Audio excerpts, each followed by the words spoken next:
We find this later emphasized as well when he's leading the Hebrews in the desert, and he needs to cure them of snake bites. So he erects a staff in the desert with a serpent on it to help cure them of snake bites. And it should be pointed out that Nikola Tesla actually believed that this was really the foundation of his Tesla coil, because the word for copper in Hebrew is nehesh, and the word for serpent in Hebrew is nahash. So copper and serpent were pretty much the same word. Right. So if you made a coil out of, just like a serpent will coil itself, if you make a coil out of copper, you could create this Tesla coil. And if you apply electricity to snake venom, the proteins actually separate, and so it's no longer poisonous to a person. So, wow. So there was real science there, advanced science. If you accept that theory, as Nikola Tesla did, that goes back to Thoth, and is being preserved in the Torah or the Old Testament, related to Moses himself. So, right, exactly. You can see the influence there. Yep. And isn't that the same symbol still today for medical or for it health? is, yeah, that's healing? exactly right. Yeah, and you find that symbol. By the way, you find that symbol. Of course, the Greeks utilize it. You find it on the Egyptian temple walls, but you also find it as far away as Mongolia and India and other places in their art and their tapestries. Related to the same idea. So it's really again, we're talking about that universal idea. Right, exactly. And I'm sorry, one other thing. When we find it associated with the caduceus, the American Medical Association, of course you have a staff, you have the two serpents going up it to a pinnacle, which then has wings, right? So we're combining the serpents with the wings, right? Or the flying serpent, which is, of course, the same symbol that we find associated with Quetzalcoatl and others in the Americas. So it's a universal idea. Yeah, universal. And so a lot of this predates even the birth of Michael Doriel, for example. So completely, yeah, completely, yeah. I mean, yeah. I mean, it's going back. I mean, even the Emerald Tablet talks about this idea, the singular Emerald Tablet. One of the first ideas it suggests is as above, so below, right?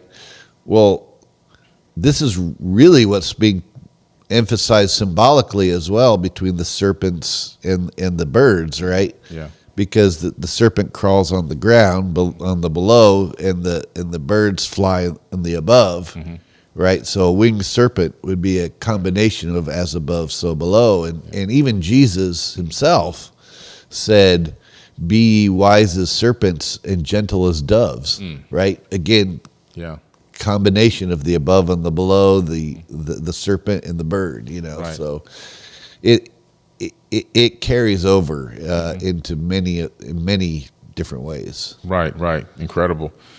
And so some of the alchemical texts describe the Emerald Tablets of Hermes as a key to unlocking the Philosopher's Stone. Yeah. So now we're getting into alchemy. Yeah. Do you know anything about the correlation between those two? Yeah, completely. I mean, the Philosopher's Stone, of course, was this substance that was said to be able to raise consciousness, heal the body, and transmute base metals into gold, right? And really, in this part of was what Isaac Newton was trying to study, as well as Robert Boyle and Jean Theophilus Desagalliers and Robert Morey and others who were members of the Royal Society. But they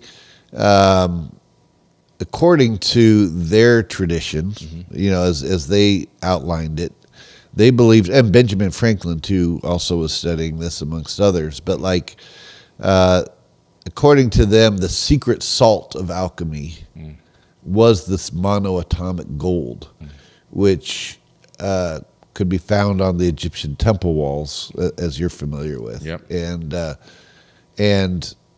But you also find it in Indian alchemy, called the Rasayana alchemy, which was the name of alchemy in Egypt, in ancient India, and other places around the world, ancient China. Again, it's universal. Yeah. But that secret salt, according to tradition, the philosopher's stone had 3 parts. It had salt, a sulfur, and a mercury. And the secret salt was this monoatomic gold. And so once you figured out the other 2 parts, you could combine them in such a way to produce this philosopher's stone, Right. which was able to do all these things.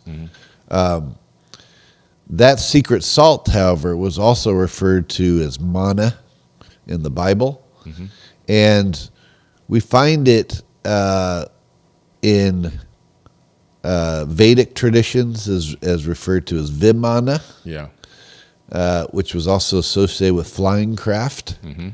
And we find it in Sumerian myths as Shimana, which was also associated with flying crafts of the Anunnaki.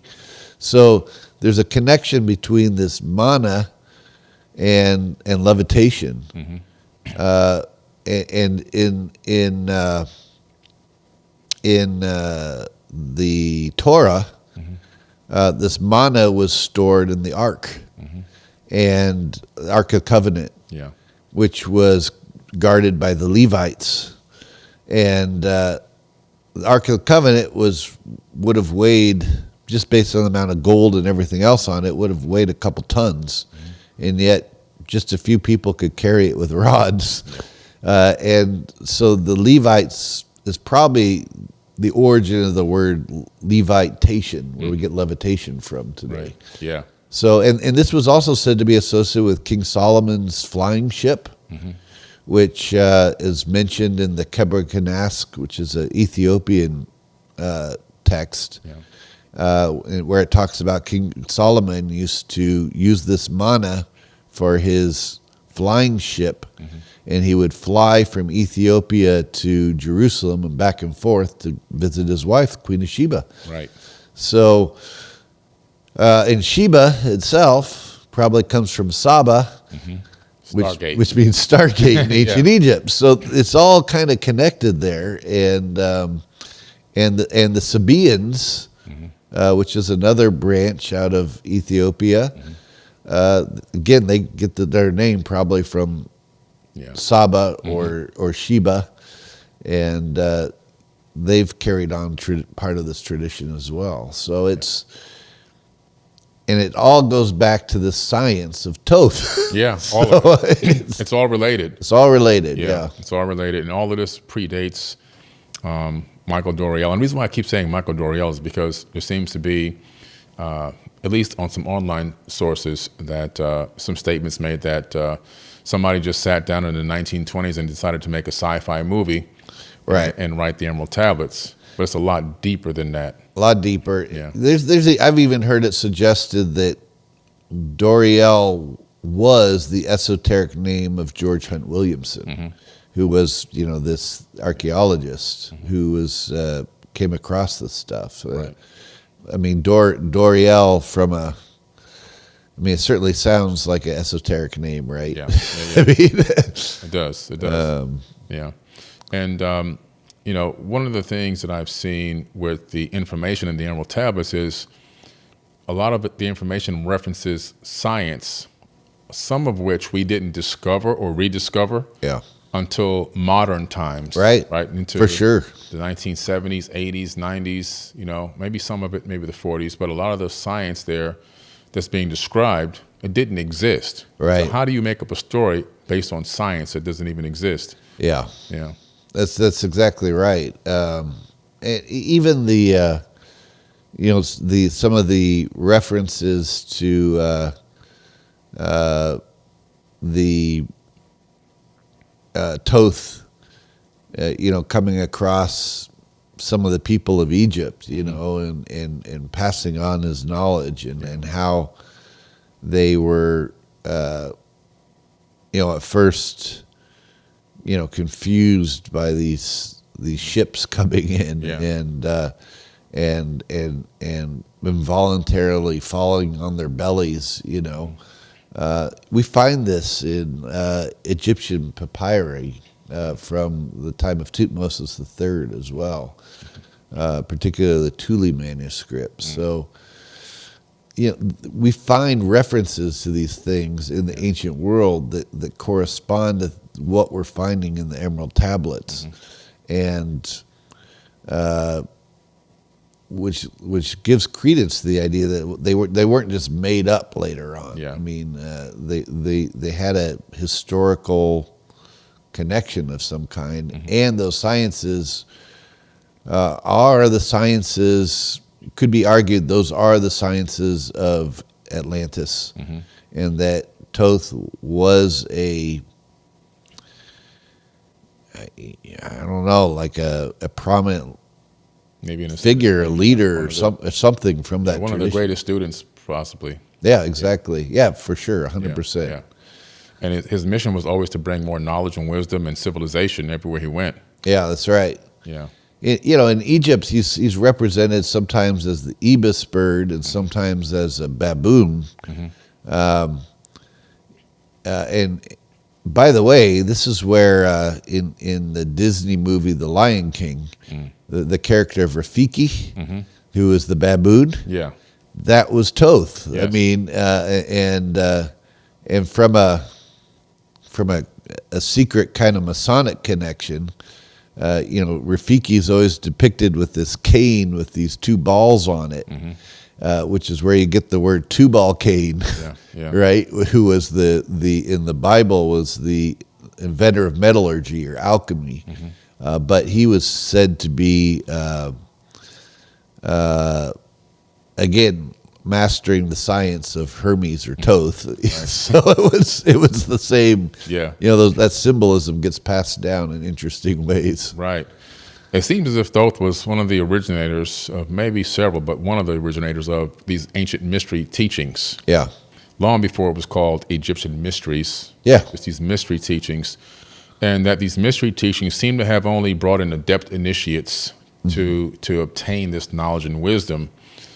But over time, what I found is that when these great leaders and these great ascended masters kind of vanished, disappeared, maybe they died, passed on, or wherever they went, that others who were the recipients of, generations later, the recipients of these teachings kind of broke off and started creating these secret societies. Yeah, that's correct. Yeah.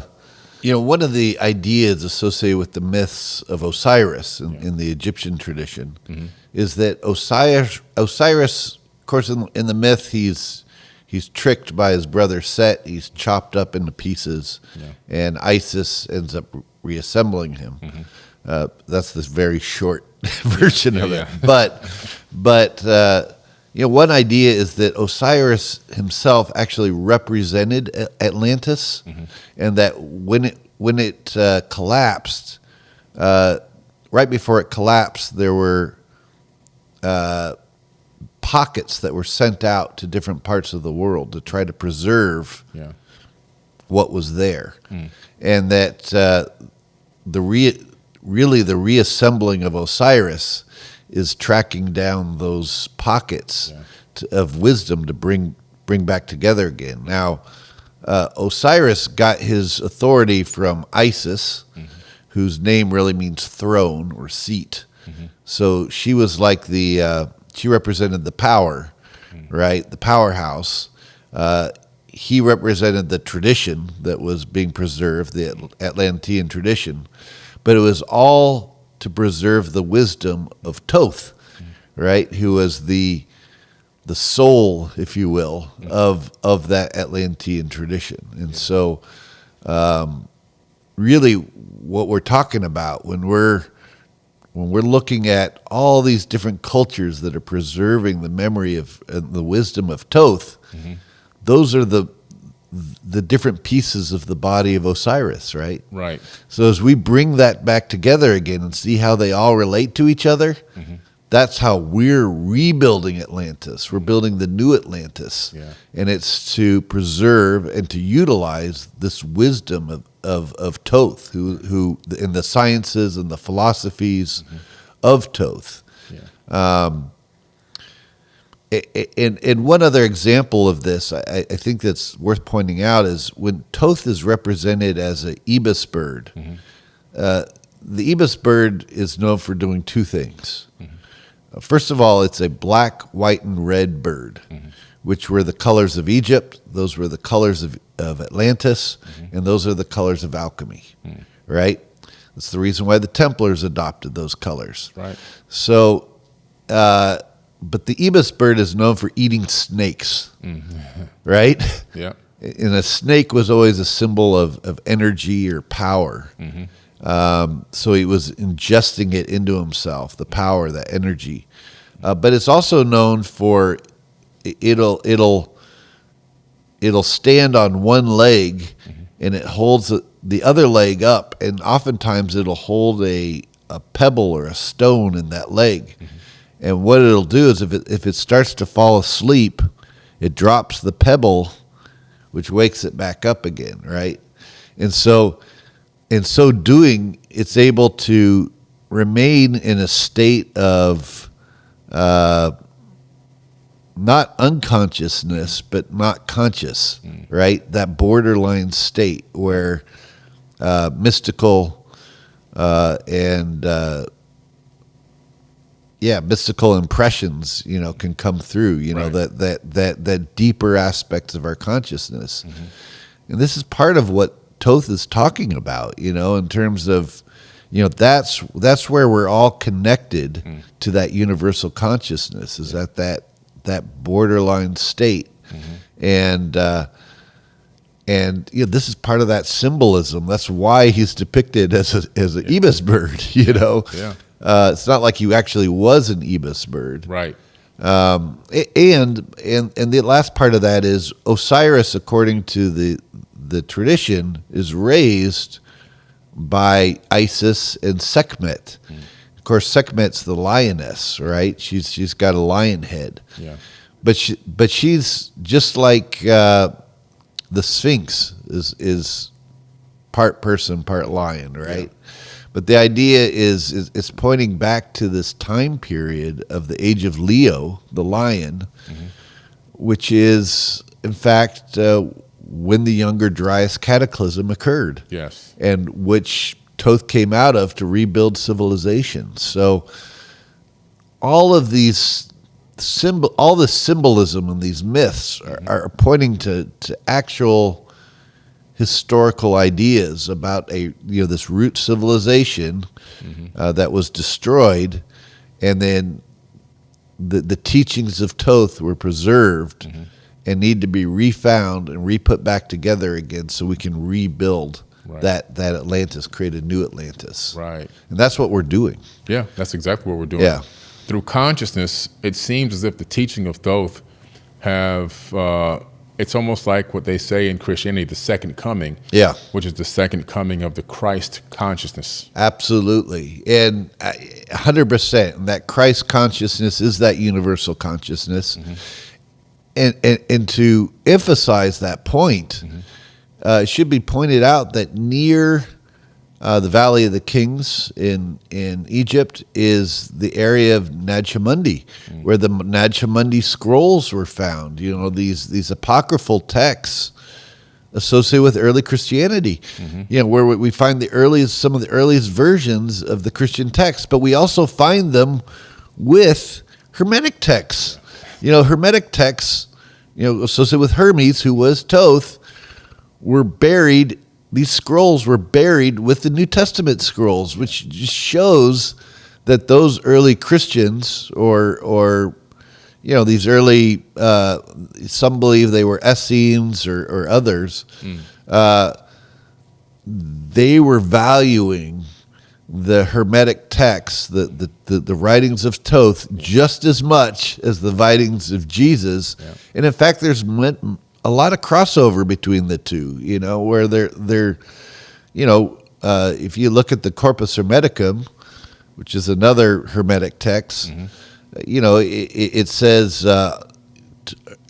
Thoth Hermes says, I am mind, I am the word, I am the Yes. and all these ideas that you also find Jesus saying. So there was a lot more of a crossover there than most biblical scholars give credit to, because they're not even familiar with these Hermetic writings. Right. They may study the Nag Hammadi library and some of the texts there, but they just kind of ignore the fact that there's also Hermetic writings included in them, and because it's not convenient for their narrative that they're trying to condition people into. Exactly. Yeah, they just forget about them, or they ignore them. That's the exact great term to use. Yeah. And what I saw when I studied the Emerald Tablets was a lot of parallels, like you said, between the New Testament teachings of Jesus and the ancient teachings of Thoth the Atlantean. Right. So it begs to ask the question, which came first, the chicken or the egg? Yeah, that's exactly right. That's exactly right. And it's like, wow, you can see these teachings permeated all the way into that era. Yeah, well, when we even find, I just mentioned how Thoth was able to restore Horus's blind eye with his spittle. Right. We find in the Christian text Jesus doing the exact same thing. So it clearly comes from these earlier sources. I mean, and we could do a whole show just on the parallels between Jesus and the Egyptian myths. Everything Jesus did, you find the Egyptian myths. Same with Moses, which is the whole reason why Moses was competing with the Egyptian priests, supposedly doing the same miracles. So it's, but it all goes back to those wisdom teachings of Thoth, and the Egyptians acknowledge that, the ancient Egyptians acknowledge that, and I believe that if Christianity starts to look into that more, it'll add much more flavor to Christianity itself, because and much more meaning to Well, the teachings are powerful. Yeah, exactly. I mean, if you follow these teachings, you will become a nice, better person, a loving person. You learn how to love yourself. You learn how to love others. You learn how to uplift and be of service to others. Right.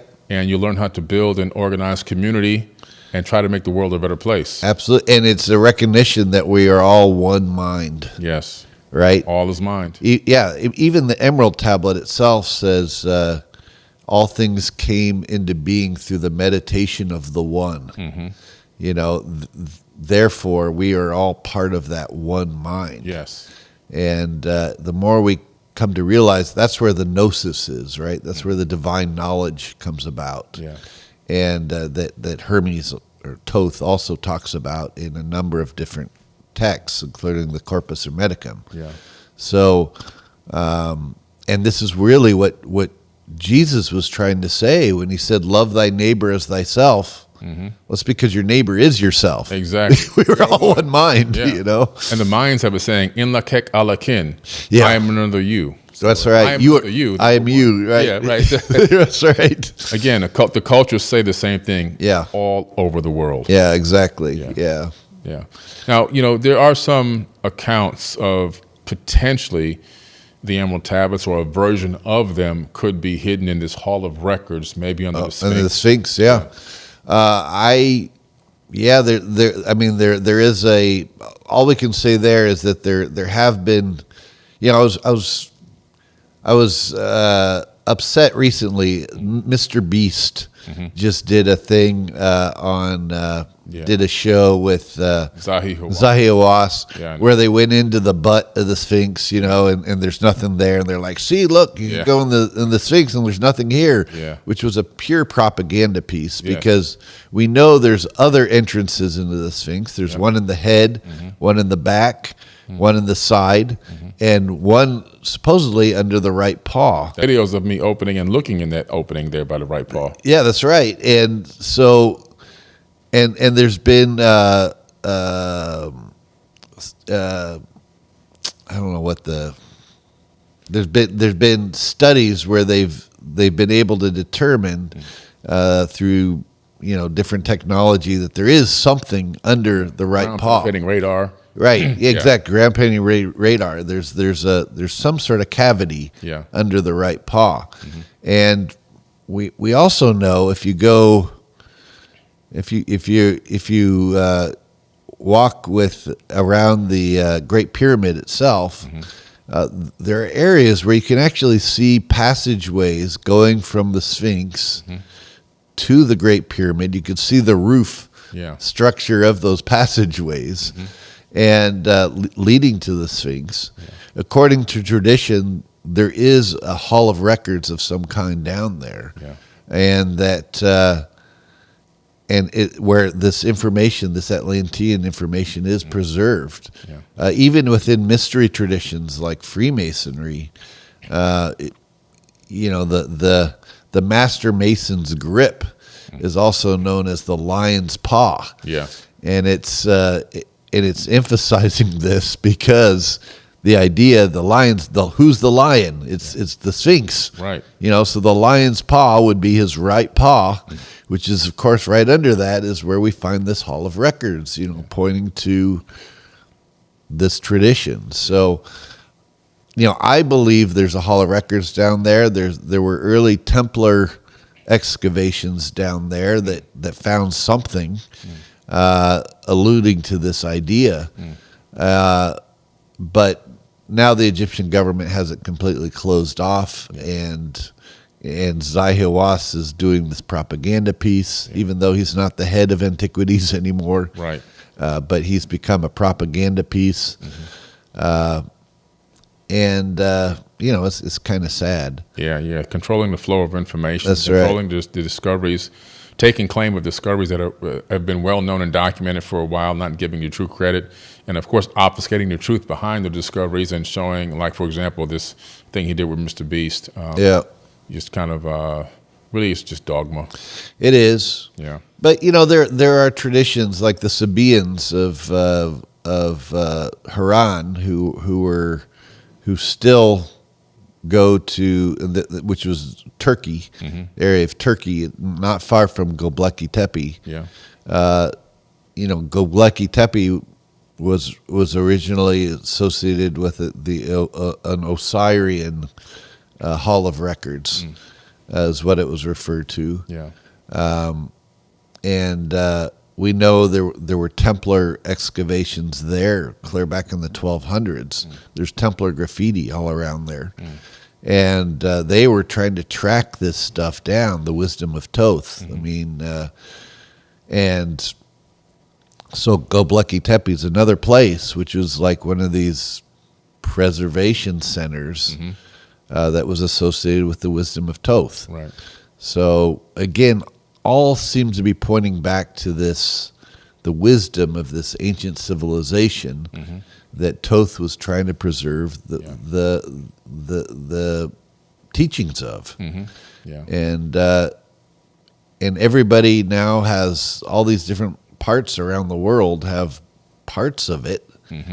We just have to put it back together again. It's a giant puzzle. Yeah. And speaking of Göbekli Tepe, we just came back from Göbekli Tepe in September. Hold on a second. Sorry. Okay. So speaking of Göbekli Tepe, we just came back from there in September.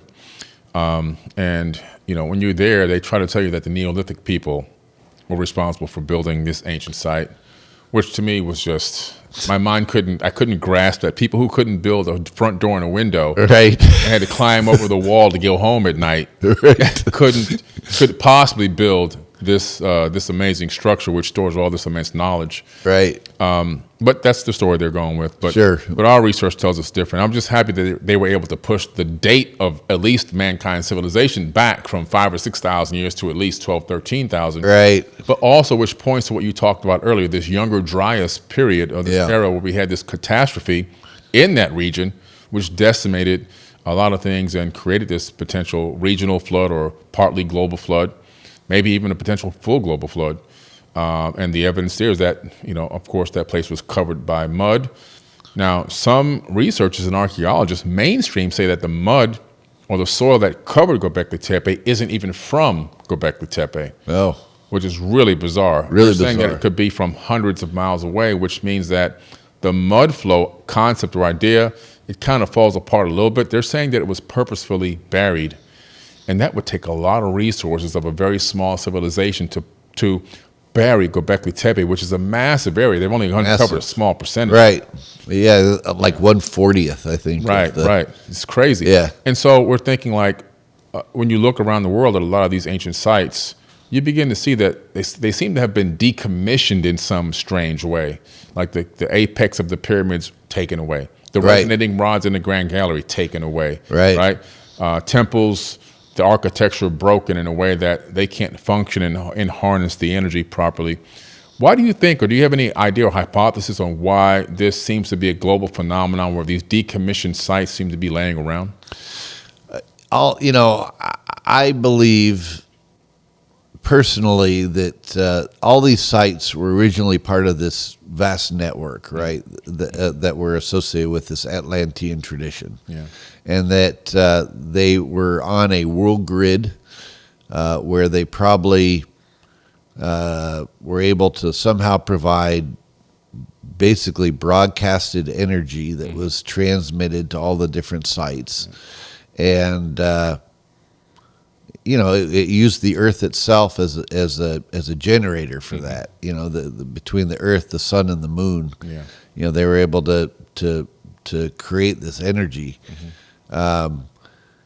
Now, in modern days, we see what happens when you try to provide free energy. Yeah. We saw that happen with Tesla and J.P. Morgan. J.P. Morgan said, "Well, where do you put the meter? Yeah. How are you going to make money off of it?" And so, if you provide free energy, so that would be a modern reason why these things would be decommissioned. But I think in the ancient world, you could tell in some instances, they were trying to preserve.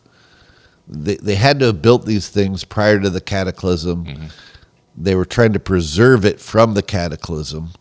Later in ancient Egypt, we know I believe they found a number of these sites, and they tried to preserve it as best they could. I mean, we see that with the Sphinx, for example. Yeah. I mean, the first restoration project, when supposedly the Sphinx was discovered. That's really when they did or was built. Yeah. That's really when they did the first restoration projects on it. And we find even some of the temples like Luxor, where we find all these mud bricks that are around it. Yeah. That may have come from early preservation efforts. Some people believe that many of the obelisks and other things that we find in Egypt had already been there, and the Egyptians just kind of put their names on it. Right. You know what I mean? Yes. Yeah. They didn't have the technology to do some of this stuff. No. So we have to ask ourselves who did, and again it points to this root civilization that were able to do things that we have trouble even doing now. Yeah. I mean, you go to the Serapeum, those boxes that are down there. Yeah. The granite is so hard. How they were even able to carve them out. Yeah. We would have a tough time even being able to do that today. So certainly the Egyptians with their copper tools couldn't have done it. I don't think copper tools and chicken bones did the job that they told us. That's right. Cool. Copper chisels and chicken bones. Right. That can do something as hard as diorite and granite, very high on the Mohs scale of hardness. That's right. And speaking of the Serapeum, I take people on tour to Egypt every year. Yeah. We just took a big tour there with, as you know, Muhammad Ibrahim and his beautiful wife, Noha. Yep. Saba tours. Yeah. Stargate tours. Absolutely. And we go to the Serapeum underground, which I believe, my personal opinion, I didn't read this anywhere, but my personal opinion based on research seems that it's probably a halls of Amenti of one of the halls of Amenti. Watch this video for free at www.4bk.tv. or download the app on your smartphone, Fire Stick app, Samsung TV, Roku, and other app providers.